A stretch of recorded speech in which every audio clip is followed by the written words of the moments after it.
नमस्कार दोस्तों। मध्यकालीन भारत दिल्ली सल्तनत में मैं चंद्रहास एक बार फिर से आप सभी का हार्दिक स्वागत करता हूं। आशा करता हूं कि आप सभी ठीक होंगे। आशा करता हूं कि आप पढ़ भी रहे होंगे और आशा ये भी करता हूं कि हमारे द्वारा जो सीरीज चलाई गई है ये सीरीज आपको पसंद भी आ रही होगी और आप अच्छे तरीके से पढ़कर नोट्स भी बना रहे होंगे। देखिए, पढ़ना आपको पड़ेगा, या तो आप अभी पढ़ लीजिए या बाद में। पढ़ना आपको ही है, कोई नहीं पढ़ेगा। सिलेक्शन यदि आपको पाना है तो पढ़ना पड़ेगा, संभवतः पढ़ना पड़ेगा। और यदि आप अभी पढ़ लेंगे तो वक्त रहते आप सुधर जाइए, वक्त रहते आप पढ़ लीजिए। ये सभी के लिए लागू है। वक्त रहते जो पढ़ लेता है ना, उसको आगे सफलता अवश्य मिलती है। और हमारा एक बहुत अच्छा सा वाक्य है, हमारी एक बहुत अच्छी सी लाइन आपने पहले भी सुनी होगी कि जो पढ़ेगा वो नौकरी लग जाएगा, कोई दिक्कत वाली बात नहीं है। यदि जो मेहनत करता है तो सफलता उसके कदम चूमेगी, और यदि कोई मेहनत नहीं करता है तो उसको सफलता के कदम चूमने पड़ेंगे। यदि आप पढ़ते हैं, सफल बन गए तो सफलता आपके कदम चूमेगी, और यदि नहीं पढ़े ना तो सफलता के कदम आपको चूमने पड़ेंगे। ये हम पूरे आश्वासन के साथ कहते हैं। यदि आप पढ़ते हैं, आप रेगुलर पढ़ते हैं, तो अभी एसएससी के तहत और जो आरआरबी के तहत जो वैकेंसियां हैं, रेलवे रिक्रूटमेंट बोर्ड और ये जो एसएससी स्टाफ सिलेक्शन कमीशन है, इसके तहत जो भी वैकेंसी आने वाली है, मान लीजिए एक नॉर्मल वैकेंसी जिसके अंदर हम डीपी कांस्टेबल की बात करते हैं, डीपी कांस्टेबल में ही आपका सिलेक्शन हो जाएगा यदि पढ़ते हैं तो। और आरआरबी के भी पेपर है दिसंबर से। यदि आप बहुत अच्छे तरीके से तैयारी करते हैं तो उनके अंदर सिलेक्शन हो जाएगा आपका। ये हम आपके ऊपर विश्वास जताकर कह रहे हैं। यदि आप पढ़ेंगे तो आपको सिलेक्शन से कोई नहीं रोक सकता। तो आप एक बार थोड़ा सा अपने दिल के अंदर अपनी अंतरात्मा की आवाज़ सुने। हमें पढ़ना चाहिए, हमें अपने माँ बाप के लिए, अपने घर वालों के लिए, अपने मतलब सगे संबंधियों के लिए पढ़ना चाहिए। आपके माँ बाप है, आपके माता पिता है जो बहुत अच्छे तरीके से ये चाहते हैं कि हमारा लड़का है या लड़की है जो भी है वो नौकरी लगे, क्योंकि उनको दुख होता है जब पड़ोसी लगते हैं या कोई और लगता है तो उनको दुख होता है। तो आप भी उनके एक बार सपनों को साकार कर दे। उसके बाद में जो भी आपके मन में आए, कोई बिजनेस करने का या किसी और प्रकार का कुछ भी काम करने का, स्टडी वगैरह से संबंधित, पढ़ाई वगैरह संबंधित, तो ये सब बाद में कर सकते हैं। एक बार एक जो प्राप्त कर ले, उसके बाद में जो भी आपके दिल करे वो कर लेना। चलिए, आप 2 मिनट हो गए हैं, 2 मिनट तक आपका टाइम वेस्ट कर दिया। आगे आपका टाइम वेस्ट अब नहीं करेंगे। और आशा करते यदि हमारे द्वारा जो ये बात बताई गई है ना, यदि ये बात एक भी स्टूडेंट के समझ में बैठ गई, एक भी स्टूडेंट के माइंड में ये बात आ गई ना, तो हमारे द्वारा जो बात बताई गई है वो सफल है। हमारी बात सफल हो गई एक तरीके से। तो आप पढ़ें, बस पढ़ना पढ़ना पढ़ना, बस यही करना आपने। बाकी आप हमारे ऊपर छोड़ दीजिए, आपको किस प्रकार से हम किस मतलब एक टाइम टेबल के अकॉर्डिंग चलेंगे। हमने दिल्ली पुलिस का जो पीछे दिल्ली पुलिस का जो टाइम पीरियड है, एक नीति हमने बनाई है दिल्ली पुलिस पेपर तक, वो नीति हमारी काम करेगी। तो दिल्ली पुलिस की जो शिक्षा नीति है, किस प्रकार से आपने क्या पढ़ना है, तो वो आप हमारी वीडियो देखिएगा, उसके अंदर आपको बहुत कुछ समझने को मिलेगा। उसके बाद हमारा दूसरा भी प्लान आएगा, दूसरे प्लान के अंतर्गत बताएंगे अब आपको क्या पढ़ना है। उसके बाद थर्ड प्लान आएगा, मतलब दिल्ली पुलिस का जब तक पेपर आएगा उस समय तक आपको अच्छे तरीके से सवार देंगे। हमारा मकसद बस मुख्य रूप से यही है। तो कोई बात नहीं, आप यदि पढ़ते हैं तो आरआरबी में या एसएससी के अंदर अब की बार आपका सिलेक्शन हो जाएगा। चलिए शुरुआत करते हैं। देखिए, हम बात कर रहे थे किसकी? दिल्ली सल्तनत की। दिल्ली सल्तनत के पॉइंट की बात कर रहे थे।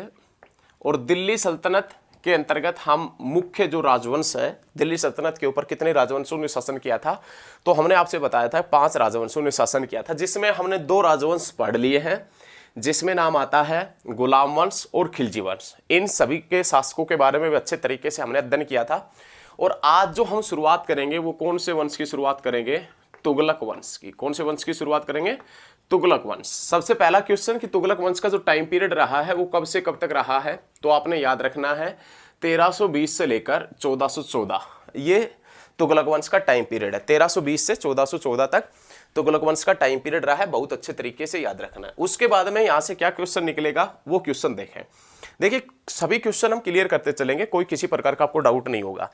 क्वेश्चन पहला यही निकलेगा कि दिल्ली सल्तनत के ऊपर सर्वाधिक समय तक, दिल्ली सल्तनत के ऊपर सबसे ज्यादा समय तक कौन से वंश ने शासन किया था? तुगलक वंश ने। कौन से वंश ने शासन किया था? तुगलक वंश ने।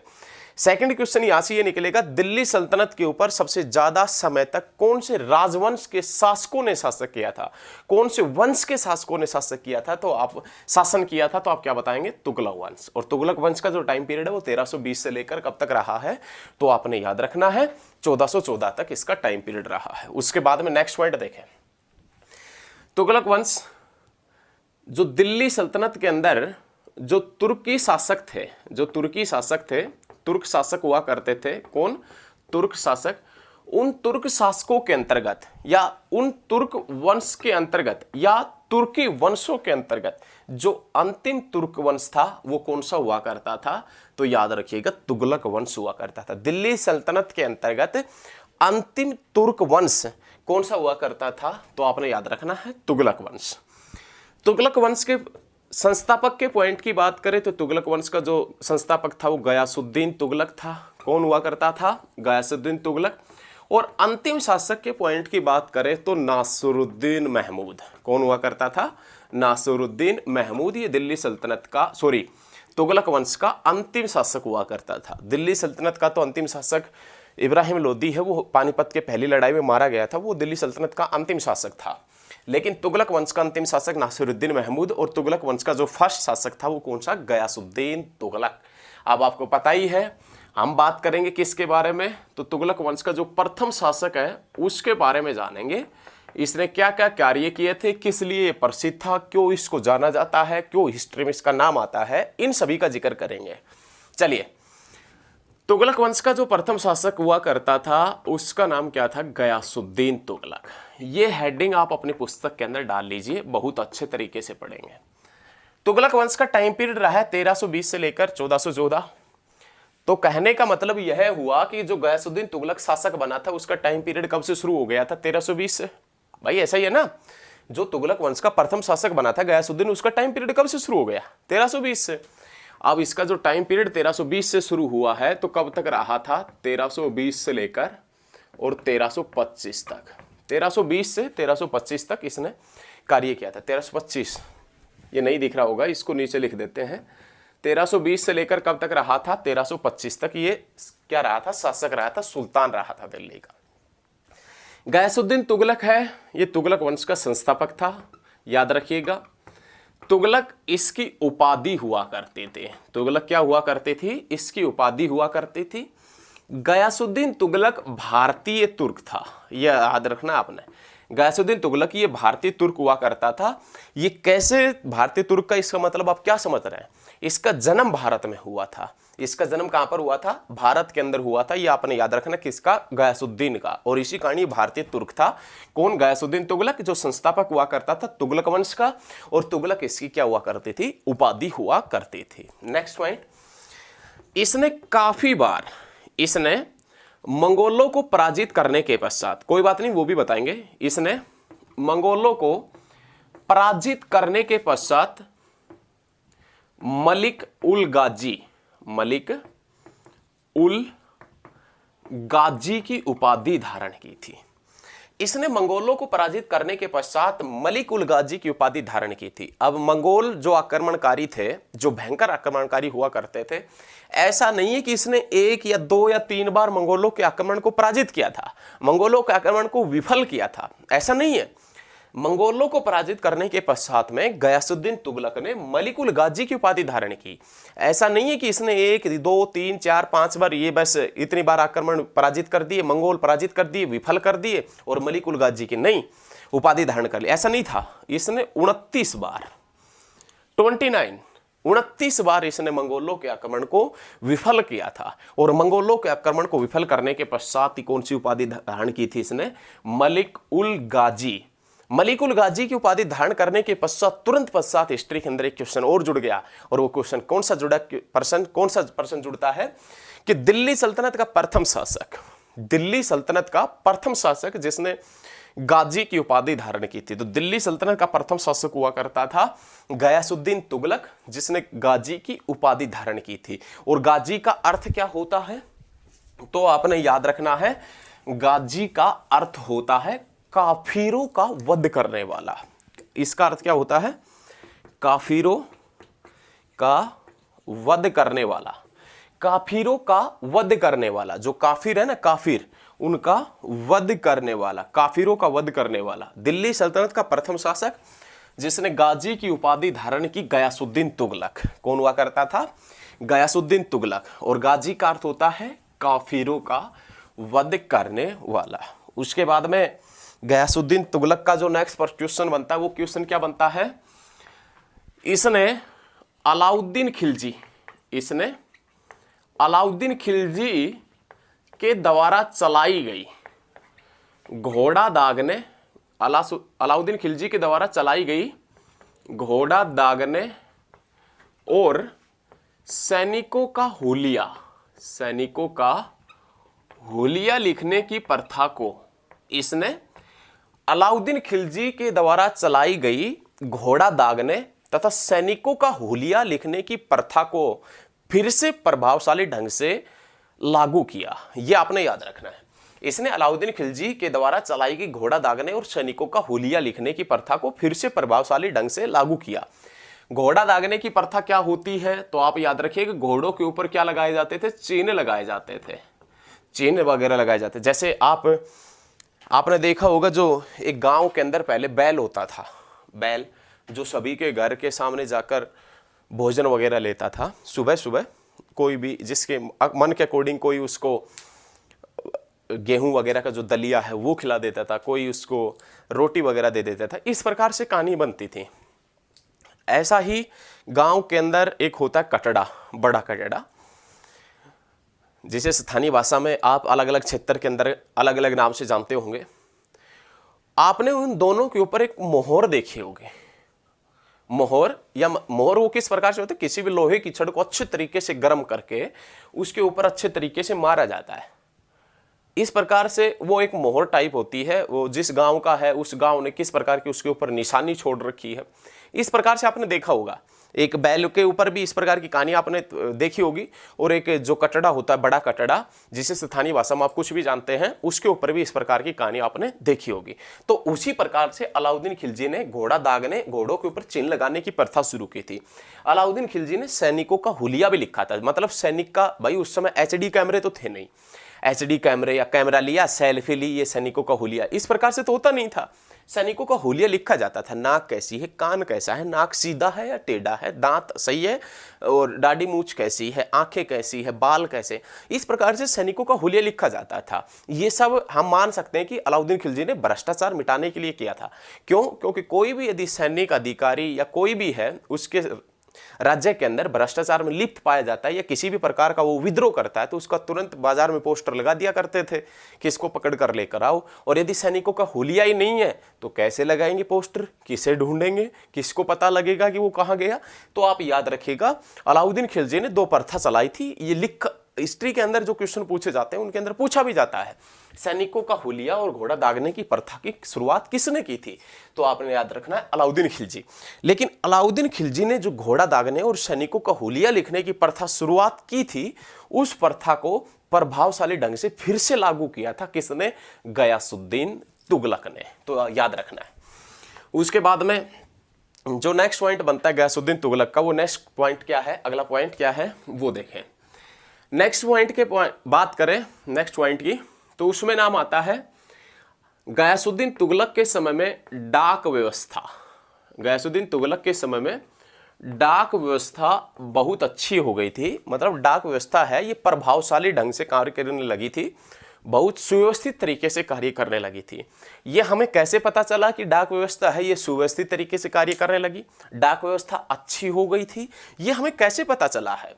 डाक व्यवस्था के यदि पॉइंट की बात करें तो दिल्ली से देवगिरी तक डाक 4 दिन में पहुंच जाती थी। दिल्ली से देवगिरी, दिल्ली से देवगिरी तक, जो दक्षिण के अंदर पड़ता है देवगिरी, जिसको दौलताबाद के नाम से भी जाना गया था, दिल्ली से जो देवगिरी है इस यहां तक जो डाक है वो कितने दिन में पहुंच जाती थी? 4 दिन में डाक पहुंच जाती थी। और उस समय जो डाक पहुंचाने वाले थे उनको किस नाम से जाना जाता था? हरकारे के नाम से। हरकारे के नाम से, याद रखना, हरकारे के नाम से उन्हें जाना जाता था। दिल्ली से देवगिरी तक डाक पहुंच जाती थी मात्र 4 दिन में। हरकारे डाक पहुंचाते थे और डाक व्यवस्था को सुव्यवस्थित तरीके से चलाया था, सुनियोजित ढंग से चलाया था किसने? गयासुद्दीन तुगलक ने। याद रखना। ये वही देवगिरी है जहां पर मलिक काफूर जो था उसने पहली बार आक्रमण किया था। दक्षिण विजय अभियान पर मलिक काफूर ने सबसे पहला जो आक्रमण किया था वो देवगिरी के ऊपर ही किया था। देवगिरी के यादव शासकों को पराजित किया था, वहां से काफी मात्रा में धन दौलत लूटी थी। और ये वही देवगिरी है जब अलाउद्दीन खिलजी ने देवगिरी के ऊपर आक्रमण करके अपार धन संपदा प्राप्त की थी। और देवगिरी के आक्रमण के पश्चात ही अलाउद्दीन खिलजी के माइंड में आया था कि सुल्तान तो तू भी बन सकता है, किसी प्रकार की कोई दिक्कत है ही नहीं। ये अलाउद्दीन खिलजी के माइंड में आया था और जैसे ही माइंड में आया उसने वो भाई साहब सिद्ध कर दिया कि हाँ हाँ बन सकते हैं, किसी प्रकार की कोई दिक्कत नहीं है। और फिर वो सुल्तान भी बना था। कोई बात नहीं, ये हमने पीछे वीडियो में बता चुके हैं। और यदि आपने पीछे वाली वीडियो नहीं देखी तो उसको अवश्य देख ले और वीडियो को पूरा जरूर देखें। ऐसे 2-4 मिनट 5-10 मिनट देखने से आपका सिलेक्शन नहीं होगा। आपने सिलेक्शन करना है तो पूरा वीडियो देखना पड़ेगा, आपने दिन रात पढ़ना पड़ेगा और दिन रात मेहनत करनी पड़ेगी, तब आपका सिलेक्शन होगा। चलिए नेक्स्ट पॉइंट की तरफ बढ़ते हैं। उसके बाद में गयासुद्दीन तुगलक ने सिंचाई के साधनों के ऊपर भी ध्यान दिया था। सिंचाई के साधनों के ऊपर विशेष रूप से ध्यान दिया। और सिंचाई के साधनों में सबसे ज्यादा जो ध्यान दिया गया था वो किसके ऊपर ध्यान दिया गया था? नहरों के ऊपर। मतलब इसने नहरों का निर्माण करवाया था। दिल्ली सल्तनत का प्रथम शासक, क्वेश्चन नोट करने का है, बहुत अच्छा क्वेश्चन है। दिल्ली सल्तनत का प्रथम शासक जिसने नहरों का निर्माण करवाया था कौन हुआ करता था? गयासुद्दीन तुगलक। याद रखिएगा, दिल्ली सल्तनत का प्रथम शासक जिसने नहरों का निर्माण करवाया था कौन हुआ करता था? गयासुद्दीन तुगलक। उसके बाद में नेक्स्ट क्वेश्चन देखें, बहुत अच्छा क्वेश्चन, बहुत जहर क्वेश्चन आने वाला है। नहीं, बहुत बेहतरीन क्वेश्चन, मजा आएगा, उखाड़ देंगे सब कुछ, ऐसे टिप्स पर करवा देंगे, आपको घबराने की कोई जरूरत नहीं है। बस लगातार जुड़े रहिए आप, आपका जुड़ना ही बहुत प्रभावशाली है हमारे लिए। बस आप एक बार जुड़ गए ना तो आपको सफलता आपके कदम चूमेगी, ध्यान रखना। चलिए, घटना है 1321 की। 1321 में दिल्ली के सुल्तान, दिल्ली के तत्कालीन सुल्तान गयासुद्दीन तुगलक ने अपने पुत्र जूना खा या उलुंग खा या मोहम्मद बिन दिख रहा है ना, वैसे मोहम्मद बिन तुगलक। ये देखें, 1321 में तत्कालीन दिल्ली सल्तनत के प्रमुख, दिल्ली सल्तनत के स्वामी गयासुद्दीन तुगलक ने जूना खा, उलुंग खा या मोहम्मद बिन तुगलक, ये तीनों एक ही व्यक्ति के नाम है भाई, अलग अलग मत समझ लेना। जूना खा, उलुंग खा या मोहम्मद बिन तुगलक को तेलंगाना के ऊपर आक्रमण करने के लिए भेजता है कौन? गयासुद्दीन तुगलक। एक बार फिर से देखें, 1321 में दिल्ली का तत्कालीन सुल्तान गयासुद्दीन तुगलक अपने पुत्र जूना खा, उलुंग खा या मोहम्मद बिन तुगलक को तेलंगाना के ऊपर आक्रमण करने के लिए भेजता है। जब ये जूना खा या मोहम्मद बिन तुगलक तेलंगाना के ऊपर आक्रमण करने के लिए जाता है तो ये वहां जो तेलंगाना की राजधानी वगैरह हुआ करती थी वारंगल, उस वारंगल के दुर्ग के अंदर जो शासक रहता था, वारंगल के दुर्ग के अंदर, उस वारंगल के दुर्ग को चारों तरफ से घेर लेता है। और उस समय जो तेलंगाना के शासक थे या वारंगल के दुर्ग के अंदर जो शासक हुआ करते थे उसका नाम था प्रताप रुद्रदेव। और प्रताप रुद्रदेव से कहते हैं कि आप दिल्ली सल्तनत के स्वामी की अधीनता स्वीकार कर ले। कहने का मतलब गयासुद्दीन तुगलक जो तुगलक वंश का संस्थापक है उसकी अधीनता स्वीकार कर ले। लेकिन प्रताप रुद्रदेव मना कर देता है, लेकिन फिर भी उसके ऊपर फोर्स डाला जाता है, उसके ऊपर दबाव डाला जाता है और एक टाइम ऐसा आता है कि वो दिल्ली सल्तनत के स्वामी की अधीनता स्वीकार कर लेता है। कौन?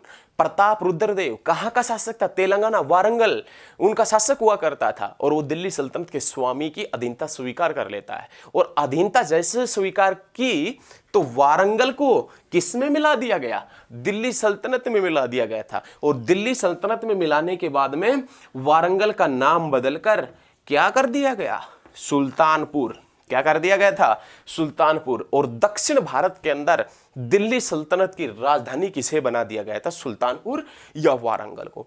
वारंगल के युद्ध जीतने के पश्चात या वारंगल को जीतने के पश्चात मोहम्मद बिन तुगलक ने को जो धन प्राप्त हुआ वो दिल्ली पहुंचा दिया गया। लेकिन वारंगल को जीतने के पश्चात इसे दिल्ली सल्तनत में मिला दिया गया और दक्षिण में सल्तनत की राजधानी बना दिया गया। और वारंगल का नाम बदलकर क्या कर दिया गया था? सुल्तानपुर कर दिया गया था। बहुत अच्छे, बहुत अच्छे, समझ में आ रहा है ना? एकदम मस्त तरीके से पढ़ेंगे, किसी प्रकार का आपको कोई दिक्कत होगा नहीं। दिक्कत होगा तो हम हैं। आप यदि किसी प्रकार का कोई दिक्कत है ना, कमेंट करें, कमेंट में हम उसका आंसर अवश्य देंगे, आज नहीं तो कल, लेकिन आंसर अवश्य देंगे क्योंकि हम सभी कमेंट पढ़ते हैं। चलिए नेक्स्ट पॉइंट की तरफ बढ़ते हैं। उसके बाद में नाम आता है 1324 का। 1324 में जूना खान ने दूसरा आक्रमण किया। कौन सा आक्रमण किया? दूसरा आक्रमण किया। लेकिन 1324 के अंदर जूना खान ने दूसरा आक्रमण कहां पर किया था? तो आपने याद रखना उड़ीसा में कहां पर किया था? तो आपने याद रखना है जाजनगर के ऊपर। शासक कौन थे वहां के? भानुदेव के ऊपर। किसके ऊपर? भानुदेव। 1324 में जूना खान ने सेकंड आक्रमण किया दक्षिण के अंदर उड़ीसा के जाजनगर के ऊपर। और उस समय उड़ीसा के जाजनगर के शासक कौन हुआ करते थे? भानुदेव शासक हुआ करते थे। अब भानुदेव के ऊपर 1324 में क्यों आक्रमण किया था? क्योंकि जब 1321 के अंदर तेलंगाना के ऊपर जब आक्रमण किया गया था, प्रताप रुद्रदेव के ऊपर जब आक्रमण किया गया था, तो प्रताप रुद्रदेव की जो मदद की थी भानुदेव ने, तो जूना खान ने सोचे कि कोई बात नहीं, इसका भी इलाज करेंगे। तो वापिस लौटते समय, दिल्ली वापिस लौटते समय 1324 के अंदर जूना खान ने दूसरा आक्रमण किया था, दूसरा उड़ीसा के जाजनगर के ऊपर। और उड़ीसा के जाजनगर से जो धन प्राप्त हुआ था, जो धन संपदा प्राप्त हुई थी, वो अपने साथ में कहां पर लेकर चला गया था? दिल्ली के अंदर। कहां पर लेकर चला गया था? दिल्ली के अंदर लेकर चला गया था। लेकिन 1324 का अब उड़ीसा के जाजनगर के ऊपर, तेलंगाना के ऊपर जूना खान ने आक्रमण किया है या नहीं किया, या इतिहास में वैसे ही लिखा गया है? तो भाई साहब इसका एक अभिलेख मिला है। 1324 का एक अभिलेख मिला, और वो अभिलेख कहां से मिला है? तो आपने याद रखना है राजमुंदरी से। कहां से मिला है? राजमुंदरी। 1324 का एक अभिलेख मिला है राजमुंदरी। और राजमुंदरी कहां पर पड़ता है? आंध्र प्रदेश में। राजमुंदरी से एक अभिलेख मिला 1324 का। उसमें कहा गया है इस विजय का, कौन सी विजय का? तेलंगाना विजय का वर्णन मिलता है। और उड़ीसा के जाजनगर के ऊपर जो विजय प्राप्त की थी उसका वर्णन मिलता है। और इसी अभिलेख में 1324 के इसी अभिलेख में मोहम्मद बिन तुगलक को दुनिया का खान कहा गया है। इसी अभिलेख में क्या कहा गया है? दुनिया का खान कहा गया है। दुनिया के खान के नाम से किसे जाना जाता है? मोहम्मद बिन तुगलक। और ये कौन से अभिलेख में मिलता है? 1324 का। और 1324 के का अभिलेख कहां से प्राप्त हुआ था? राजमुंदरी, आंध्र प्रदेश से अभिलेख प्राप्त हुआ था। उसके अंदर इसे दुनिया का खान कहा गया है, याद रखना है। तो ये सभी क्वेश्चन आप याद रखिएगा, सभी क्वेश्चन अच्छे तरीके से लिखते चलिएगा। और यदि आपने नहीं लिखा है तो वीडियो को बैक करके लिख लें। साथ के साथ में नहीं लिख पा रहे हैं तो वीडियो को आप बैक करके भी लिख सकते हैं, वीडियो को पीछे करके भी लिख सकते हैं। आशा करता हूं कि आप सभी को समझ में आ रहा होगा। सभी को समझ में आ रहा है ना? किसी प्रकार का कोई दिक्कत नहीं है, समझ में आना चाहिए। ये सब हम ठीक ठाक तरीके से करवा रहे हैं, आपको समझ में आ रहा होगा। चलिए नेक्स्ट पॉइंट की तरफ बढ़ते हैं। उसके बाद में नाम आता है गयासुद्दीन तुगलक और निजामुद्दीन। गयासुद्दीन तुगलक और निजामुद्दीन औलिया, जो सूफी संत हुआ करते थे, इनके ऊपर हम वर्णन करेंगे, इनके ऊपर चर्चा करेंगे।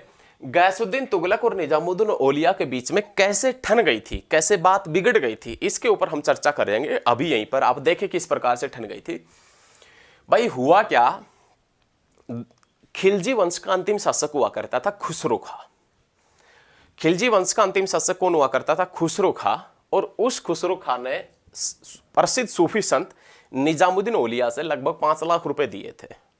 अब रुपए क्यों दिए थे, कैसे दिए थे और किस कारण दिए थे, आप 5 सेकंड का बस वेट कीजिए। निजामुद्दीन औलिया एक सूफी संत हुआ करते थे, अमीर और गरीब में कोई फर्क नहीं रखते थे। निजामुद्दीन औलिया के पास में काफी मात्रा में लोग आते थे, क्यों? आशीर्वाद प्राप्त करने के लिए। तो ऐसे ही जो खिलजी वंश का अंतिम शासक था खुसरो खां, उसके मन में भी इच्छा जगी कि मैं भी आशीर्वाद प्राप्त करना चाहता हूं। और आशीर्वाद प्राप्त करने के लिए उसने निजामुद्दीन औलिया जो सूफी संत थे, इससे लगभग कितने लाख रुपए दिए? 5 लाख रुपए भेंट किए। 5 लाख रुपए देकर आशीर्वाद तो प्राप्त कर लिया, लेकिन जो निजामुद्दीन औलिया थे ना, ये एक अच्छे ईमानदार व्यक्ति थे, शांत स्वभाव के व्यक्ति थे, अमीर गरीब में कोई भेदभाव नहीं रखते थे। तो इसने 5 लाख रुपए दिन ढलने से पहले गरीबों में बांट दिए थे। निजामुद्दीन औलिया के पास में कुछ भी नहीं बचा था। लेकिन जैसे ही गयासुद्दीन तुगलक शासक बना, गयासुद्दीन तुगलक ने आदेश दिया निजामुद्दीन औलिया से कि जो 5 लाख रुपए खुसरो खान ने दिए थे ना, वो रुपए वापिस कीजिए। अब निजामुद्दीन औलिया ने कहा कि भैया वो रुपए तो हमने नहीं दे सकते वापिस, वो तो हमने शाम ढलने से पहले, दिन ढलने से पहले हमने गरीबों में बांट दिए थे, कहां से देंगे, हम रुपए देने में असमर्थ है। तो पहला पॉइंट तो ये बनता है कि गयासुद्दीन तुगलक और निजामुद्दीन औलिया या सूफी संत जितने भी हुआ करते थे, उनके बीच में आपस में ठन गई थी। और जब आपस में ठन जाती है ना, तो सूफी संत वगैरह या कोई भी संत हो, वो अपनी बस सरकार प्राप्त करना चाहता है। जैसे इसके गयासुद्दीन तुगलक के बीच में ठन गई थी, तो ये सोचते थे कि किसी भी प्रकार से गयासुद्दीन तुगलक दिल्ली की गद्दी से हट जाना चाहिए। वो कहानी भी हम आपको बताएंगे अभी। गयासुद्दीन तुगलक और निजामुद्दीन औलिया के बीच में रुपए को लेकर विवाद हुआ, 5 लाख रुपए नहीं दिए गए थे, इस प्रकार से विवाद हुआ था। दूसरा, जब गयासुद्दीन तुगलक है ये बंगाल अभियान के ऊपर गए हुए थे, तो बंगाल अभियान के दौरान इन्हें एक सूचना मिली कि आपका जो पुत्र है जूना खां, मतलब आपका ज्येष्ठ पुत्र जूना खां, उलुग खां या मोहम्मद बिन तुगलक, ये शिष्य बन गया है। किसका? निजामुद्दीन औलिया का शिष्य बन गया। अब एक तो 5 लाख रुपए वाली चोट थी गयासुद्दीन तुगलक के माइंड में, और एक चोट और लग गई कि बंगाल अभियान के दौरान कि जूना खां है ना, वो शिष्य बन गया। किसका? निजामुद्दीन औलिया का। निजामुद्दीन औलिया से पहले नहीं बनती थी, उसके बावजूद भी शिष्य बन गया। कौन? जूना खां। अब भाई साहब बंगाल अभियान के दौरान से ही एक संदेश भिजवाता है गयासुद्दीन तुगलक दिल्ली के अंदर कि जब तक हम दिल्ली आए ना, तब तक निजामुद्दीन औलिया जी आप राजधानी छोड़ देना। जब तक हम दिल्ली आए तब तक निजामुद्दीन औलिया जी आप दिल्ली या राजधानी छोड़ देना। तब उस समय निजामुद्दीन औलिया ने कहा था, अनुज दिल्ली दूर अस्त, अनुज दिल्ली दूर अस्त, दिल्ली अभी दूर है, ये याद रखिएगा। अनुज दिल्ली दूर अस्त, दिल्ली अभी दूर है, ये किसका वाक्य है या किसने कहा था? निजामुद्दीन औलिया ने। और किसको कहा था? गयासुद्दीन तुगलक को कहा था। याद रखिएगा, गयासुद्दीन तुगलक और निजामुद्दीन औलिया जो सूफी संत थे, इनके बीच में बनती नहीं थी। और जब ये बंगाल अभियान के ऊपर थे, बंगाल अभियान के दौरान इसके पास में संदेश जाता है कि जूना खां जो आपका पुत्र था, उसने शिष्य बन गया है। वो किसका? निजामुद्दीन औलिया का। तो उसने गुस्से में आकर कह दिया था कि मेरे राजधानी आने से पहले वो दिल्ली को छोड़ दे निजामुद्दीन औलिया। और तब निजामुद्दीन औलिया ने कहा था, अनुज दिल्ली दूर अस्त, मतलब दिल्ली अभी दूर है। और उसके बाद में 1325 के अंदर तिरहुत विजय, 1325 के अंदर तिरहुत विजय, या आप लिख सकते हैं ब्रैकेट में बंगाल विजय के पश्चात, तिरहुत विजय या बंगाल विजय के पश्चात, जब गयासुद्दीन तुगलक दिल्ली लौट रहा था, तो रास्ते में एक शहर पड़ता था जिसका नाम क्या था? तुगलकाबाद। उस तुगलकाबाद के लगभग 8 किलोमीटर दूर पड़ता था अफगानपुर। कौन सा शहर पड़ता था? अफगानपुर। और उस अफगानपुर के अंदर एक लकड़ी के महल के अंदर दबकर किसकी मृत्यु हो गई थी? गयासुद्दीन तुगलक की। देखें कैसे मृत्यु हुई थी, क्यों हुई थी, किस कारणवश हुई थी, किसके कारण हुई थी। घटना 1325 की। 1325 के अंदर तिरहुत विजय या बंगाल विजय के पश्चात गयासुद्दीन तुगलक दिल्ली लौट रहा था। दिल्ली लौटते वक्त रास्ते में पड़ता तुगलकाबाद, और उस तुगलकाबाद से लगभग 8 किलोमीटर की दूरी के ऊपर पड़ता अफगानपुर। अफगानपुर के अंदर पड़ता एक लकड़ी का महल। लेकिन जैसे ही गयासुद्दीन तुगलक दिल्ली का सुल्तान उस लकड़ी के महल के अंदर प्रवेश करता है, लकड़ी के महल के अंदर पैर रखता है, तुरंत महल की लकड़ियां उसके सर पर गिरने लगती। और महल में दबने के कारण, लकड़ी के महल में दबने के कारण, उन लकड़ियों के नीचे दबने के कारण गयासुद्दीन तुगलक की मृत्यु हो जाती है मार्च 1325 के अंदर। लेकिन वो लकड़ी का महल किसने बनवाया था? लकड़ी का महल बनवाया था इसका पुत्र जो जूना खां था ना, जूना खां ने। और जूना खां ने किसको लकड़ी का महल बनवाने का ठेका दिया था? अहमद अयाज। ये याद रखना है, अहमद अयाज। ये आपको नीचे नहीं दिख रहा होगा तो कोई बात नहीं, ये ऊपर लिख दें, अहमद अहमद अयाज के नेतृत्व में ये महल बना था। महल जूना खां ने बनवाया था, लकड़ी का महल था। और इस लकड़ी के महल में जैसे ही गयासुद्दीन तुगलक ने प्रवेश किया, लकड़ियों का ये जो महल है ढह जाता है और इसके कारण इसकी मृत्यु हो जाती है।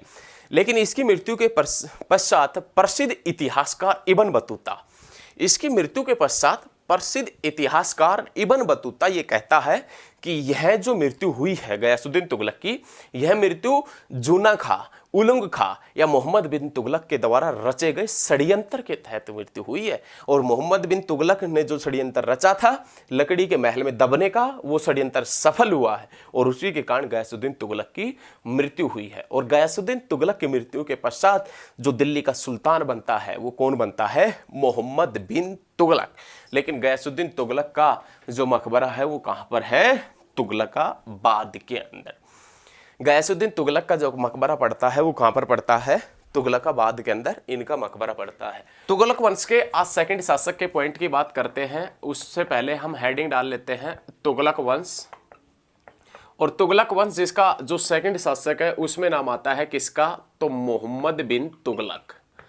तुगलक वंश का जो दूसरा शासक है इसमें नाम आता है किसका? मोहम्मद बिन तुगलक। ये तुगलक वंश का दूसरा शासक है। इससे पहले हमने फर्स्ट शासक के बारे में जाना था। पहला शासक कौन हुआ करता था? गयासुद्दीन तुगलक।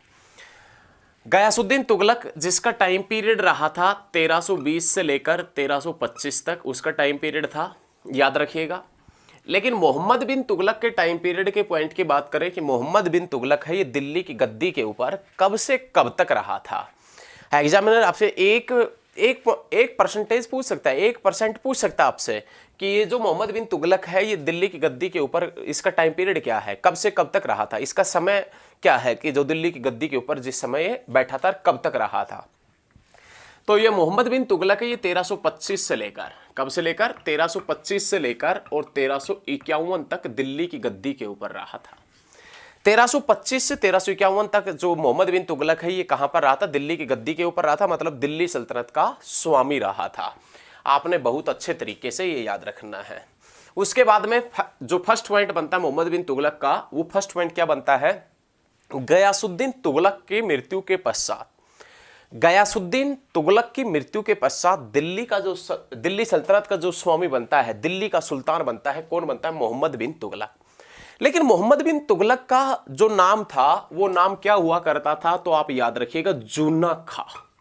मोहम्मद बिन तुगलक का नाम हुआ करता था जूना खां। तो आपने नोट किस प्रकार से करना है? तो आपने ये नोट इस प्रकार से करना है कि जो जूना खां है ये मोहम्मद बिन तुगलक के नाम से दिल्ली की गद्दी के ऊपर बैठा था। इस प्रकार से नोट कीजिए आप, मोहम्मद जूना खां है, ये किस नाम से दिल्ली की गद्दी के ऊपर बैठा था? मोहम्मद बिन तुगलक के नाम से दिल्ली की गद्दी के ऊपर बैठा था। लेकिन इसके वास्तविक नाम के पॉइंट की बात करें कि इसका वास्तविक नाम क्या है, तो आपसे यदि वास्तविक नाम पूछे तो इसका वास्तविक नाम है उलंग खां। ये याद रखिएगा, ये उलंग खां इसका वास्तविक नाम है। जूना खां मोहम्मद बिन तुगलक के नाम से दिल्ली की गद्दी के ऊपर बैठा था, इसका वास्तविक नाम क्या था? उलंग खां। और ये गयासुद्दीन तुगलक है जो तुगलक वंश का संस्थापक है, उसका ज्येष्ठ पुत्र हुआ करता था मोहम्मद बिन तुगलक। उसके बाद में नेक्स्ट पॉइंट बनता है, जब मोहम्मद बिन तुगलक दिल्ली का सुल्तान बनता है, जब मोहम्मद बिन तुगलक दिल्ली का सुल्तान बनता है तो इसके मार्ग के अंदर कोई भी गतिरोध उत्पन्न नहीं होता। इसके मार्ग के अंदर कोई भी गतिरोध उत्पन्न नहीं होता। आप देखिए, यदि कोई सुल्तान बनता है, दिल्ली सल्तनत का स्वामी बनता है, तो कोई ना कोई तो व्यक्ति ऐसा होता है जो बीच में पैर अड़ाने वाला, मतलब जिसे स्थानीय भाषा में अपनी टांग अड़ाने वाला, इस प्रकार से बोलते हैं, वो टांग अड़ाने वाले व्यक्ति होते हैं। तो इसके शासनकाल में भी हुए होंगे टांग अड़ाने वाले, पैर अड़ाने वाले, तो इसके शासनकाल में भी हुए होंगे। लेकिन किसी ने टांग नहीं अड़ाई, किसी ने पैर नहीं अड़ाया। क्यों नहीं अड़ाया? क्योंकि मोहम्मद बिन तुगलक जो दिल्ली की गद्दी के ऊपर बैठा था ना, ये धन संपदा, जागीरें, ये सब बांटते हुए दिल्ली की गद्दी के ऊपर बैठा था। जो भी धन संपदा थी और जो जिसको भी जागीर वगैरह देनी थी, ये जिसको भी उपाधि वगैरह देनी थी, जो उपाधि जिसको देनी थी, ये सब चीजें बांटते हुए दिल्ली की गद्दी के ऊपर बैठा था। तो हर व्यक्ति को जो बीच में टांग अड़ाने की, जिस बीच में पैर अड़ाने की कोशिश कर रहा है, उसको यदि किसी भी चीज की जरूरत है, वो चीज उसको मिल जाती है, तो बीच में पैर क्यों अड़ाएगा? तो याद रखिएगा, मोहम्मद बिन तुगलक का जब सुल्तान बना था, जब इसका राज्याभिषेक हुआ था, तो किसी ने गतिरोध उत्पन्न नहीं किया, क्योंकि धन संपदा, उपाधियां और जागीरें बांटते हुए दिल्ली की गद्दी के ऊपर बैठा था। ये आपने याद रखना है। उसके बाद में नेक्स्ट पॉइंट क्या बनता है कि जो मोहम्मद बिन तुगलक का पिता था, मोहम्मद बिन तुगलक के पिता ने मोहम्मद बिन तुगलक को अच्छी शिक्षा दिलाने के लिए सारी व्यवस्था की थी। अच्छी शिक्षा दिलाने के लिए इसकी सारी व्यवस्था की गई थी कि जो शासक है ये अच्छा पढ़ा लिखा होना चाहिए, बलबुद्धि तो इसके पास में थी लेकिन शिक्षा का अभाव इसके पास में नहीं रहना चाहिए। तो मोहम्मद बिन तुगलक का जो पिता था, इसने अपने पुत्र को शिक्षित करने के लिए अच्छी शिक्षा की व्यवस्था की।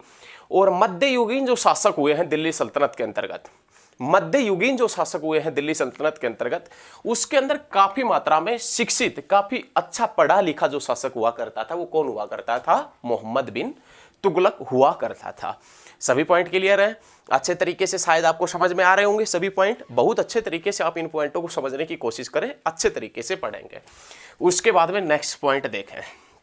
मोहम्मद बिन तुगलक को, मोहम्मद बिन तुगलक है, इसे एक 1324 का एक अभिलेख प्राप्त हुआ है। और वो अभिलेख कहां से मिला है? राजमुंदरी से। कहां से मिला है? राजमुंदरी से। और राजमुंदरी कहां पर पड़ता है? तो आपने याद रखना, आंध्र प्रदेश में। मोहम्मद बिन तुगलक को दुनिया का खान कहा जाता है। मोहम्मद बिन तुगलक को किस नाम से जाना जाता है? तो आप याद रखिएगा, दुनिया का खान। मोहम्मद बिन तुगलक को दुनिया का खान कहा जाता है, ये याद रखिएगा। लेकिन मोहम्मद बिन तुगलक को दुनिया का खान किस अभिलेख में कहा गया है? अभिलेख, कौन सा अभिलेख मिला था जिसमें मोहम्मद बिन तुगलक को दुनिया का खान कहा गया है? तो याद रखिएगा, 1324 का एक अभिलेख मिला राजमुंदरी, आंध्र प्रदेश से। राजमुंदरी वही शहर है जहां पर कृष्णा नदी डेल्टा बनाती है। कौन सी नदी डेल्टा बनाती है? कृष्णा नदी राजमुंदरी के, सॉरी कृष्णा नदी नहीं, गोदावरी नदी। गोदावरी नदी राजमुंदरी आंध्र प्रदेश के पास में डेल्टा बनाती है। कृष्णा विजयवाड़ा के पास में बनाती है। कृष्णा नदी डेल्टा बनाती है विजयवाड़ा के पास में, और गोदावरी नदी डेल्टा बनाती है राजमुंदरी के पास में। तो आपने याद रखना है, राजमुंदरी के पास में ही यदि ज्योग्राफिकल कंडीशन के अकॉर्डिंग बात करें तो एक बांध पड़ता है जिसका नाम है एनीकट बांध। एनीकट बांध राजमुंदरी आंध्र प्रदेश के अंदर पड़ता है। बहुत अच्छे तरीके से आपने याद रखना है।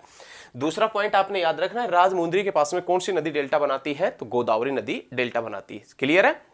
उसके बाद में यदि नेक्स्ट पॉइंट देखें, मोहम्मद बिन तुगलक को दुनिया का खान कहा जाता है।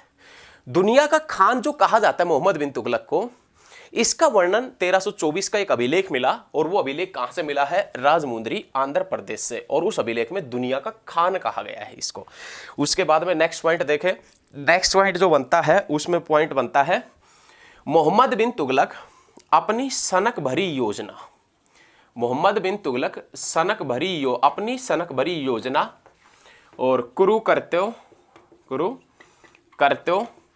और भेदभाव, मोहम्मद बिन तुगलक भेदभाव, कुरुकर्त्यों और अपनी सनक भरी योजनाओं के कारण सौपनशील, पागल और रक्त पिपासु के नाम से भी जाना जाता है। एक बार देखें, रक्त पिपासु, ये आपने ये नोट करना भाई, ये बहुत ही इंपॉर्टेंट क्वेश्चन है और एसएससी इस क्वेश्चन को पूछता है।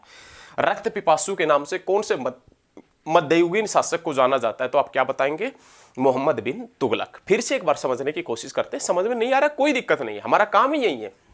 देखें, मोहम्मद बिन तुगलक अपनी सनक भरी योजनाओं, कुरुकृत्यों और भेदभाव के कारण, मतलब जो जाति पाति है उसके अंदर जो भेदभाव करने के कारण इसे रक्त पिपासु, सौपनशील और पागल के नाम से भी जाना गया है। उसके बाद में जो नेक्स्ट पॉइंट बनता है उसमें नाम आता है इतिहासकार सरहिंदी, इतिहासकार बात करें सरहिंदी। उसके बाद में नाम आता है निजामुद्दीन, उसके बाद में नाम आता है इब्न बतूता जैसे इतिहासकारों ने, इतिहासकार सरहिंदी, निजामुद्दीन और इब्न बतूता जैसे इतिहासकारों ने इसको, ये जो इब्न बतूता जैसे इतिहासकार है, जैसे बात करें सरहिंदी, निजामुद्दीन और कौन से इतिहासकार की, तो आप याद रखिएगा इब्न बतूता जैसे इतिहासकारों ने इसको अधर्मी घोषित कर दिया था। इसको किसको? मोहम्मद बिन तुगलक को क्या घोषित कर दिया था? अधर्मी घोषित। मतलब इन्होंने जो भी अपनी रचनाएं लिखी और उन रचनाओं के अंदर जो मोहम्मद बिन तुगलक का वर्णन मिलता है उसके अंदर इसको अधर्मी घोषित कर दिया था। एक बार फिर से इस लाइन को समझ लेते हैं, किसी प्रकार का आपका कोई क्वेश्चन बचे नहीं तो उसके लिए हम लगातार प्रयासरत रहेंगे। इतिहासकार सरहिंदी, इतिहासकार निजामुद्दीन, इतिहासकार इब्न बतूता जैसे इतिहासकार और भी इतिहासकार थे, उन्होंने क्या किया कि जो मोहम्मद बिन तुगलक था इसको अधर्मी घोषित कर दिया था। क्या कर दिया था? अधर्मी घोषित कर दिया था। तो ये चीजें आप याद रखिएगा। चलिए आगे बढ़ते हैं, साथ के साथ में नोट करते हुए चलिएगा। देखिए सर, आप यदि साथ के साथ में नोट करते हैं तो किसी प्रकार का कोई दिक्कत नहीं होगा, आप अपनी राइटिंग में नोट्स बनाते हुए चलिएगा। चलिए आगे बढ़ते हैं। आगे बढ़ने से पहले मोहम्मद बिन तुगलक के सारे पॉइंट आप नोट कर लीजिए, और यदि नोट नहीं कर पा रहे हैं साथ के साथ में तो वीडियो को बैक करके नोट कर लीजिए। कोई भी पॉइंट आपका नहीं छूटे, बस हम यही चाहते हैं। सारे पॉइंट आप साथ के साथ में लिखते रहें, बहुत अच्छा होगा। चलिए नेक्स्ट पॉइंट की तरफ बढ़ते हैं। मोहम्मद बिन तुगलक ने अपने चचेरे भाई, मोहम्मद बिन तुगलक ने अपने चचेरे भाई मलिक फिरोज, अपने चचेरे भाई मलिक फिरोज को नायब बारबक का पद दिया था। नायब बारबक का पद दिया था, याद रखना आपने। फिर से लिख देते हैं नायब बारबक, ये आपने याद रखना, बहुत अच्छा क्वेश्चन है। मोहम्मद बिन तुगलक ने अपने चचेरे भाई मलिक फिरोज को नायब बारबक का पद दिया था। उसके बाद में ये थोड़ा सा लिखें आप। उसके बाद में नेक्स्ट पॉइंट बनता है कि मोहम्मद बिन तुगलक का जो टीचर हुआ करता था, जो अध्यापक था मोहम्मद बिन तुगलक ने अपने अध्यापक को, अपने गुरु को जिसका नाम क्या हुआ करता था? कयामुद्दीन उसका नाम था, जिसे अन्य किस नाम से भी जाना जाता था? कुतलुग खां के नाम से भी जाना जाता था। कुतलुग खां, इसे कौन सी उपाधि दी थी? वकील ए दर। ये दोनों आपने याद रखने हैं। मोहम्मद बिन तुगलक ने अपने चचेरे भाई मलिक फिरोज को नायब बारबक का पद दिया था। और मोहम्मद बिन तुगलक जिसका एक अध्यापक हुआ करता था, जिसका टीचर हुआ करता था, जिसका नाम था कयामुद्दीन, जिसके किस नाम से भी जाना जाता था? कुतलुग खां के नाम से भी, जिसको उपाधि दी गई थी। और वो उपाधि कौन सी थी? वकील ए दर की उपाधि हुआ करती थी। मोहम्मद बिन तुगलक ने मोरक्को के यात्री इब्न बतूता, क्या नाम है? इब्न बतूता को दिल्ली का काजी नियुक्त किया था। दिल्ली का काजी नियुक्त किया। और कितने साल तक इब्न बतूता काजी रहा था? तो आपने याद रखना 8 साल तक ये दिल्ली का काजी रहा था। देखिए एक बार समझने की कोशिश कीजिए। मोरक्को यात्री इब्न बतूता था। इब्न बतूता जिसको मोहम्मद बिन तुगलक ने दिल्ली का काजी नियुक्त किया था। दिल्ली का काजी कितने साल तक रहा था? तो आपने याद रखना 8 साल तक ये दिल्ली का काजी रहा था। मोहम्मद बिन तुगलक ने किसको काजी नियुक्त किया था दिल्ली का? तो आपने याद रखना मोरक्को निवासी, जो मोरक्को यात्री इब्न बतूता को। इब्न बतूता भारत कब आया था? तो आपने याद रखना 1334 के अंदर। इब्न बतूता भारत आया 1334 में। 8 साल तक दिल्ली के अंदर काजी का कार्य किया। ये किसने नियुक्त किया था? मोहम्मद बिन तुगलक ने नियुक्त किया था। उसके बाद में इब्न बतूता ने तत्कालीन मध्यकालीन भारत के ऊपर एक पुस्तक लिखी थी, मध्यकालीन इतिहास के ऊपर एक पुस्तक लिखी थी जिसका नाम क्या हुआ करता था? सफरनामा। क्या नाम हुआ करता था? सफरनामा। और सफरनामा जिसको दूसरा किस नाम से भी जानते हैं? रहला के नाम से भी जानते हैं। ये आपने याद रखना है। इब्न बतूता ने मध्यकालीन इतिहास के दौरान जिस समय आया था उसी समय एक पुस्तक लिखी थी, और उस पुस्तक का नाम हुआ करता था सफरनामा रहला। एक पुस्तक हुआ करती थी। और इस सफरनामा और रहला पुस्तक के अंदर जो मोरक्को यात्री था इब्न बतूता, इसने कहा है कि गयासुद्दीन मोहम्मद बिन तुगलक के पॉइंट की बात नहीं कर रहे।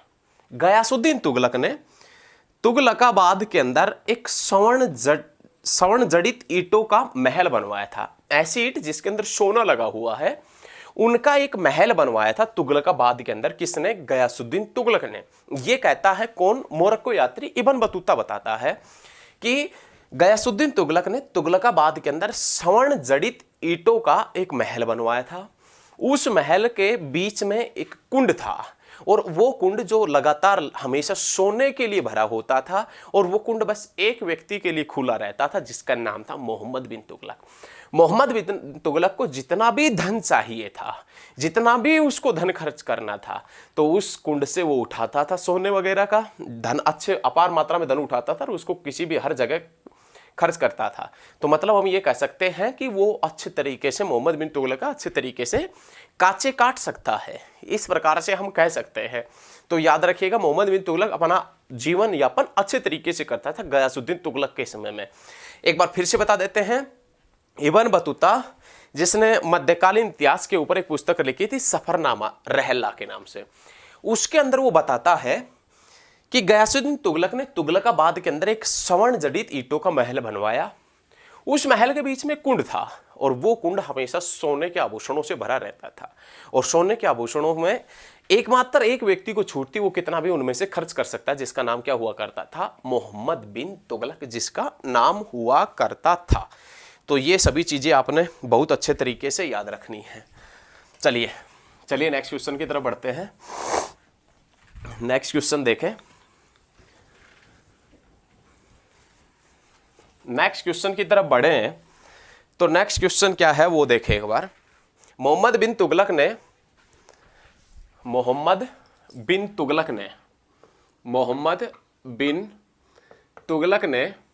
धार्मिक और न्यायिक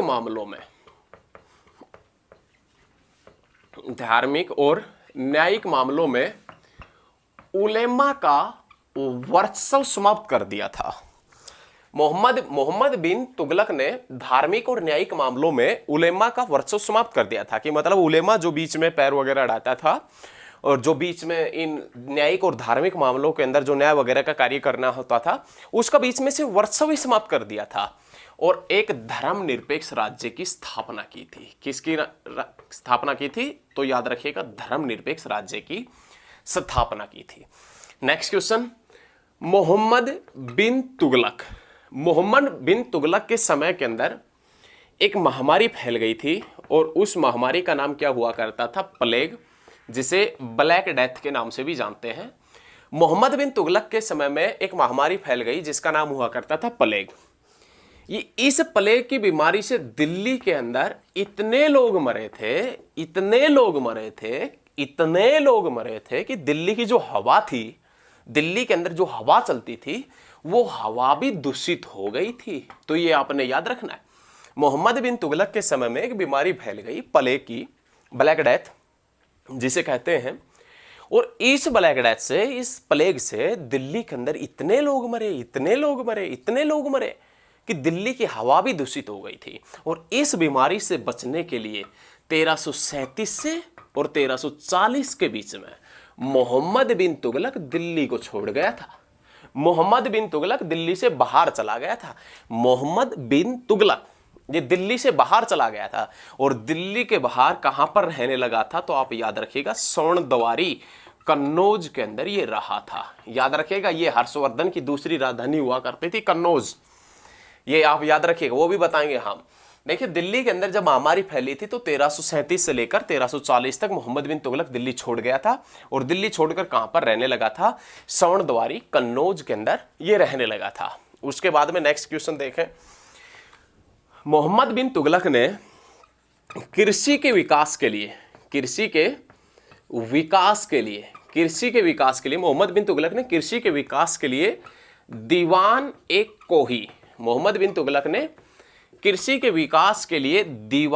एक कोही विभाग की स्थापना की थी। कौन से विभाग की स्थापना की थी? दीवान एक कोही विभाग की स्थापना की थी। किसने? मोहम्मद बिन तुगलक ने। तो ये सभी चीजें आपने बहुत अच्छे तरीके से याद रखनी। उसके बाद में राज्यारोहण के बाद मोहम्मद बिन तुगलक ने नवीन योजनाओं का निर्माण कर उन्हें क्रियान्वित करने का प्रयास किया। मोहम्मद बिन तुगलक का जैसे ही राज्यारोहण हुआ, कहने का मतलब मोहम्मद बिन तुगलक का जैसे ही राज्याभिषेक हुआ, उसने कुछ नवीन योजनाएं चलाई और नवीन योजनाओं को तत्कालीन क्रियान्वित करने का आदेश दिया। मोहम्मद बिन तुगलक के द्वारा जो नवीन योजना चलाई गई थी, उन योजनाओं में मोहम्मद बिन तुगलक कितना सफल हुआ, कितना असफल हुआ, कौन कौन सी वो योजना थी, वो योजना कहां पर चली थी, कैसे चली थी, उनके ऊपर हम अभी विचार करेंगे। आप बस हमारे साथ में लगातार बने रहिए।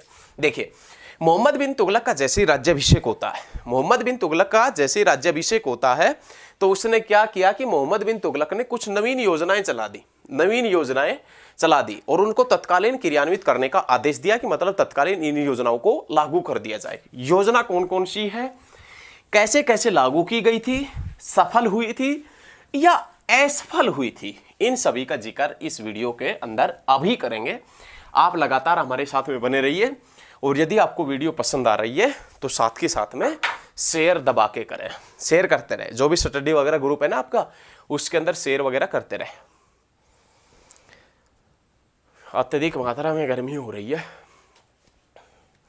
शेयर करते रहे यदि वीडियो आपको अच्छी लगती है तो। चलिए नेक्स्ट पॉइंट की तरफ बढ़ते हैं। वो नवीन योजनाएं कौन कौन सी है जो मोहम्मद बिन तुगलक ने चलाई थी। तो सबसे पहले जो नाम आता है वो किसका नाम आता है, तो आपने याद रखना है दोआब क्षेत्र में कर वृद्धि। दोआब क्षेत्र में कर वृद्धि, फर्स्ट इसकी जो योजना चली थी वो दोआब क्षेत्र में इसने कर की वृद्धि कर दी थी। अब क्वेश्चन यहां से ये बनता है कि क्या ये योजना सफल हो पाई थी, क्या ये योजना असफल थी। तो ये योजना असफल हुई थी। कैसे हुई थी वो देखें। सबसे पहले आपको यहां पर यह समझना है कि दोआब होता क्या है। दो नदियों के बीच की जो उच्च भूमि है, दो नदियों के बीच जो उच्च भूमि है, उच्च भूमि उसको किस नाम से जानते हैं, दोआब के नाम से। या इसको साधारण भाषा में हम ये भी कह सकते हैं कि दो नदियों के बीच जो उच्च भूमि है और जो अत्यधिक मात्रा में उपजाऊ है उसको हम किस नाम से जानते हैं, दोआब के नाम से। ये बस ये पॉइंट याद रखिएगा, दो नदियों के बीच की जो उच्च भूमि है उसे दोआब के नाम से जाना जाता है। तो दोआब के अंदर जो उच्च भूमि है, कभी कभी नदियां उफान पर चलती है तो इस क्षेत्र के अंदर रेत वगैरह का जमाव होता है, जलोढ़ मिट्टी बनती है, नवीन जलोढ़ मृदा का जन्म होता है और ये मिट्टी काफी मात्रा में उपजाऊ होती है। अब मोहम्मद बिन तुगलक को पता था कि जो दोआब का क्षेत्र है उसके अंदर फसल अत्यधिक मात्रा में होती है, तो इस क्षेत्र के अंदर जो वर्तमान में कर लिया जाता था वो बहुत कम था।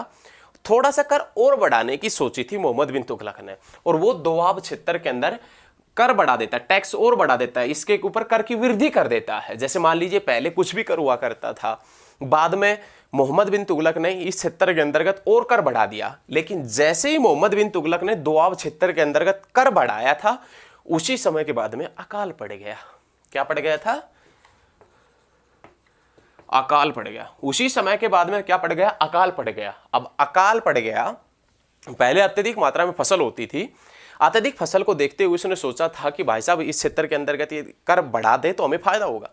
लेकिन अगले ही साल होता क्या कि अकाल की शुरुआत हो जाती है, अकाल पड़ जाता है। अब ये योजना भाई साहब 3 से 4 साल तक चली, उसके बाद में ये योजना बंद कर दी गई और ये योजना बिल्कुल असफल रही थी।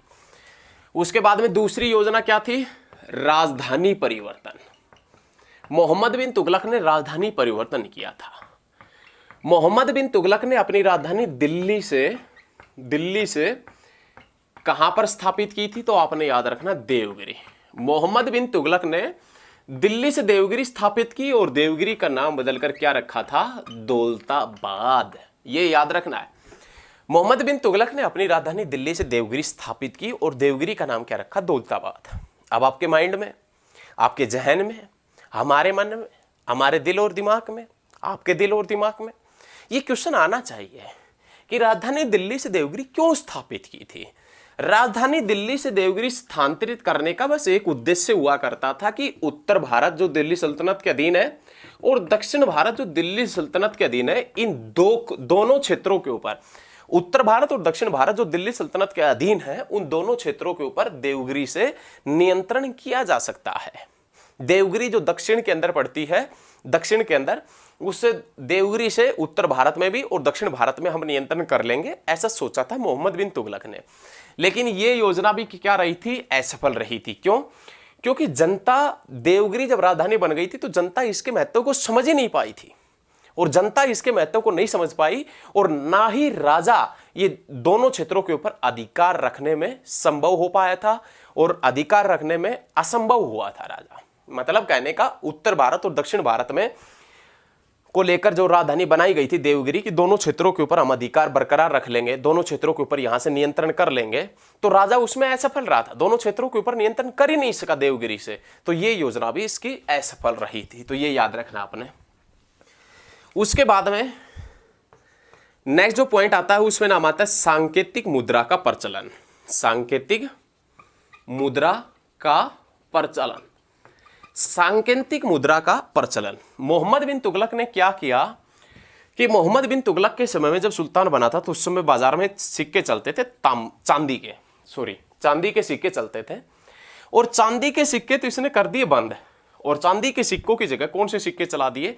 तांबे के सिक्के चला दिए। अब इसके पीछे भी एक रीजन रहा है, कि मोहम्मद बिन तुगलक ने चांदी के सिक्के क्यों बंद किए थे और तांबे के सिक्के क्यों चलाए थे। तो मोहम्मद बिन तुगलक ने यह सोचा था कि जो चांदी और सोना बहुमूल्य धातु है, इसका अत्यधिक मात्रा में प्रयोग होने से ये नष्ट हो जाएगी, ये खत्म हो जाएगी। तो उसी नष्ट होने से और उसको नष्ट होने से बचाने के लिए, सोने और चांदी की जो धातु है उसको नष्ट होने से बचाने के लिए तांबे की मुद्रा का प्रचलन किया था। मोहम्मद बिन तुगलक के समय के अंदर एक दोकानी नाम का सिक्का भी चलता था। किस नाम का? मोहम्मद बिन तुगलक के समय में एक दोकानी नाम का सिक्का भी चलता था। यह आपने बहुत अच्छे तरीके से याद रखना है। कौन से नाम का सिक्का चलता था? दोकानी नाम का सिक्का चलता था। किसके शासनकाल के अंदर? मोहम्मद बिन तुगलक के समय के अंदर दोकानी नाम का सिक्का चलता था, याद रखिएगा। उसके बाद में सिक्के संबंधी विविध प्रयोगों के कारण एडवर्ड टॉमस ने इसे धनवानों का राजकुमार कहा था। ये आपने याद रखना। सांकेतिक मुद्रा का प्रचलन, चांदी की जगह तांबे के सिक्के चलवाए थे। क्यों चलवाए थे ये हम बता चुके हैं। और इसने एक दोकानी नाम का सिक्का भी चलाया था, लेकिन सिक्कों के ऊपर विभिन्न प्रयोग किया गया था, और उसी प्रयोग के कारण ही सिक्कों के ऊपर विभिन्न मात्रा में, काफी मात्रा में प्रयोग किए गए मोहम्मद बिन तुगलक के समय में, और उन्हीं के कारण एडवर्ड टॉमस ने ये कहा था धनवानों का राजकुमार। धनवानों का राजकुमार। सिक्कों के ऊपर काफी मात्रा में प्रयोग होने के कारण धनवानों का राजकुमार भी किसे कहा जाता है? तो आपने याद रखना है मोहम्मद बिन तुगलक। और ये किसने कहा था? एडवर्ड टॉमस ने कहा था कि धनवानों का राजकुमार। तो ये 3 योजना थी जो हमने आपके सामने रखी है। उसके बाद में 2 योजना और है, वो भी हम अभी आपके सामने रखेंगे। आप लगातार हमारे साथ में बने रहिए और देखते रहिए सभी सीरीज जो हमारे चैनल के ऊपर उपलब्ध है।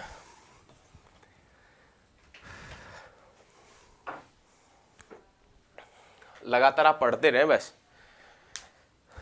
चाहे आपको आग में तपना पड़े, लेकिन पढ़ते रहें। आज यदि तपेंगे ना तो कल आपको सफलता मिल पाएगी।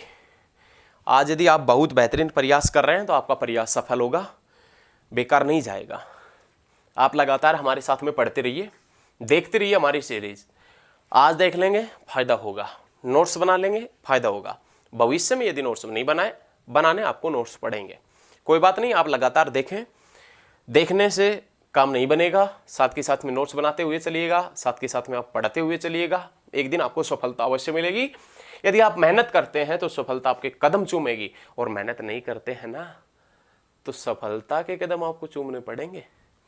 मेहनत करें, सफलता आपको अवश्य मिलेगी। उसके बाद में नेक्स्ट नाम आता है खुरासान अभियान। इसकी जो योजना थी उसमें नाम आता है किसका? खुरासान अभियान का नाम आता है। खुरासान अभियान होता क्या है कि जो खुरासान जगह पड़ती है, ये कहां पर पड़ती है? मध्य एशिया के अंदर। और इस मध्य एशिया के अंदर जो खुरासान जगह पड़ती है, उस क्षेत्र के अंदर फैली हुई थी अव्यवस्था। और इस अव्यवस्था का लाभ उठाकर मोहम्मद बिन तुगलक अपनी एक सेना की टुकड़ी, मतलब एक बड़ी सेना की टुकड़ी भेज देता है।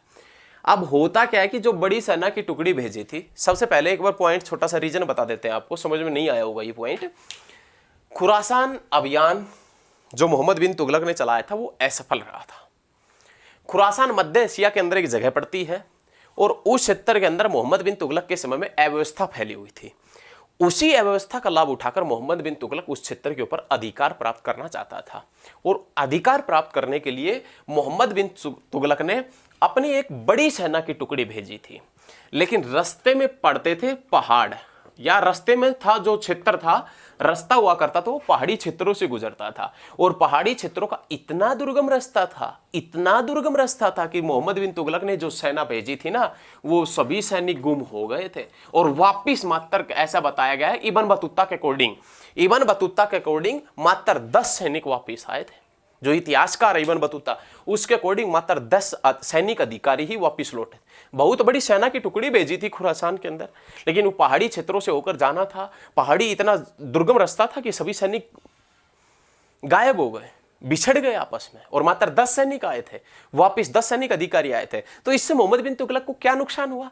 मोहम्मद बिन तुगलक को इस समय यह नुकसान हुआ था कि जो सेना की बड़ी सेना की टुकड़ी भेजी थी ना, यहां पर बड़ी सेना की टुकड़ी भेजने से इसको नुकसान हो गया, क्योंकि इसी समय मंगोलों ने भारत के ऊपर आक्रमण किया था, और मंगोल लाहौर से लेकर दिल्ली तक मंगोलों ने सब कुछ रौंद डाला था। जब ये खुरासान अभियान के ऊपर इसने सैनिक भेजे थे उसी समय की बात है। तो ऐसा भी बताया गया कि इसने मंगोलों से रिश्वत दी, और रिश्वत देने के बाद में मंगोलों को वापिस किया था। इसकी जो महत्वाकांक्षी योजना थी, मोहम्मद बिन तुगलक की जो महत्वाकांक्षी योजना थी, उसके अंदर ये प्रत्येक के अंदर असफल हुआ था। तो इसको असफलताओं का बादशाह भी कहा जाता है। मोहम्मद बिन तुगलक की जो महत्वाकांक्षी योजना थी, प्रत्येक महत्वाकांक्षी योजना के अंदर ये असफल हुआ था, और इसी कारण इसे असफलताओं का बादशाह भी कहा जाता है। देखिए, सांकेतिक मुद्रा नहीं बनी बात, राजधानी परिवर्तन नहीं बनी बात, खुरासान अभियान नहीं बनी बात, राजधानी परिवर्तन हो गया नहीं बनी बात, और एक और बचता है दोआब क्षेत्र में कर वृद्धि नहीं बनी बात, और उसके बाद में नाम आता है कराचिल अभियान। कराचिल अभियान के पॉइंट की बात करें तो कुमायूं पहाड़ियों में स्थित है कराचिल। कुमायूं पहाड़ियों में स्थित था कराचिल। इसने कराचिल के विद्रोह को दबाने के लिए, मोहम्मद बिन तुगलक ने कराचिल के विद्रोह को दबाने के लिए अपनी एक सेना की टुकड़ी भेजी। कराचिल का विद्रोह तो दबा दिया मोहम्मद बिन तुगलक ने, लेकिन वहां पर इसको बहुत ज्यादा मात्रा में धन और जन, मतलब जन और धन की बहुत ज्यादा मात्रा में हानि हुई थी। इसके सैनिक थे, वो पहाड़ी क्षेत्रों के अंदर उनको रहना आता ही नहीं था। कुमायूं हिमालय के अंदर अत्यधिक मात्रा में बर्फ वगैरह पड़ती थी, तो इसको काफी मात्रा में वहां पर विद्रोह को दबा तो दिया था, लेकिन इस विद्रोह को दबाने के बाद भी मोहम्मद बिन तुगलक को बहुत ज्यादा मात्रा में जन और धन की हानि हुई थी। अपनी महत्वाकांक्षी योजनाओं में ये सभी में असफल रहा था, और इसी कारण इसे असफलताओं का बादशाह भी कहा जाता है। किसको? मोहम्मद बिन तुगलक को असफलताओं का बादशाह के नाम से भी जाना जाता है। इसके अंतिम दिनों में लगभग संपूर्ण दक्षिण भारत स्वतंत्र हो गया था। याद रखिएगा, मोहम्मद बिन तुगलक के अंतिम दिनों में लगभग संपूर्ण दक्षिण भारत स्वतंत्र हो गया था, जिसमें बहमनी राज्य का उदय हुआ, विजयनगर साम्राज्य का उदय हुआ, मदुरई राज्यों की स्थापना हुई। इस प्रकार से जो मोहम्मद बिन तुगलक है, इसका शासनकाल धीरे धीरे डाउन पड़ता गया था, और जैसे जैसे मोहम्मद बिन तुगलक का शासनकाल डाउन पड़ता गया था, लगभग दक्षिण भारत स्वतंत्र होता गया था। बहमनी राज्य, विजयनगर राज्य और मदुरई जैसे राज्यों की स्थापना होती गई थी। उसके बाद में यदि नेक्स्ट पॉइंट की बात करें तो नेक्स्ट पॉइंट देखें, जो लास्ट पॉइंट है आज की इस वीडियो का, वो देखें। देखिए, यदि बोर तो नहीं हो रहे, आप बोर होते हैं तो आपके लिए भाई कोई मनोरंजन का प्रोग्राम रखवाएं क्या? पढ़ाई को लेकर बोर ना हो, सीरियस रहे। सीरियस रहेंगे तभी बात बन पाएगी बच्चे। नहीं, आप तो काफी अच्छे पढ़ने वाले हैं। देखें, नेक्स्ट पॉइंट देखें। मोहम्मद बिन तुगलक के अंतिम दिनों में मोहम्मद बिन तुगलक ने अपने शासनकाल के अंतिम दिनों के अंदर गुजरात पर विजय प्राप्त की। और गुजरात विजय के पश्चात वो अपने दुश्मन गार्गी के ऊपर विजय प्राप्त करने के लिए, अपने दुश्मन क्षेत्र गार्गी के ऊपर विजय प्राप्त करने के लिए सिंध की ओर बढ़ा। तो रास्ते में एक स्थान पड़ता है थट्टा। उस थट्टा के पास में वो भयंकर रूप से बीमार हो जाता है, और भयंकर रूप से बीमार होने के कारण वो बीमारी उसकी बढ़ती जाती है, और एक समय ऐसा आता है कि 1351 में उसकी डेथ हो जाती है। किसकी डेथ हो जाती है? तो आप याद रखिएगा, मोहम्मद बिन तुगलक की डेथ हो जाती है। कब? 1351 में। अपने शासनकाल के अंतिम दिनों में गुजरात विजय के पश्चात जब वो गार्गी के ऊपर आक्रमण करने के लिए सिंध की ओर बढ़ता है, गार्गी के ऊपर आक्रमण करने के लिए जब सिंध की ओर बढ़ता है तो थट्टा नामक स्थान के ऊपर भयंकर बीमार हो जाता है और उसी बीमारी के कारण 1351 के अंदर, याद रखिएगा 1351 के अंदर उसकी मृत्यु हो जाती है। और इसकी मृत्यु के पश्चात एक इतिहासकार है जिसका नाम है बदायूनी। एक इतिहासकार है जिसका नाम क्या है? बदायूनी। इतिहासकार बदायूनी ने कहा था राजा को उसकी प्रजा से और प्रजा को अपने राजा से मुक्ति मिल गई है। याद रखिएगा, एक बार फिर से इस वाक्य सुनने की कोशिश करें। इसकी मृत्यु के पश्चात एक इतिहासकार बदायूनी ने कहा था सुल्तान को उसकी प्रजा से और प्रजा को अपने सुल्तान से मुक्ति मिल गई है। फिर से रिपीट कर रहे हैं, सुल्तान को अपनी प्रजा से और प्रजा को अपने सुल्तान से मुक्ति मिल गई है।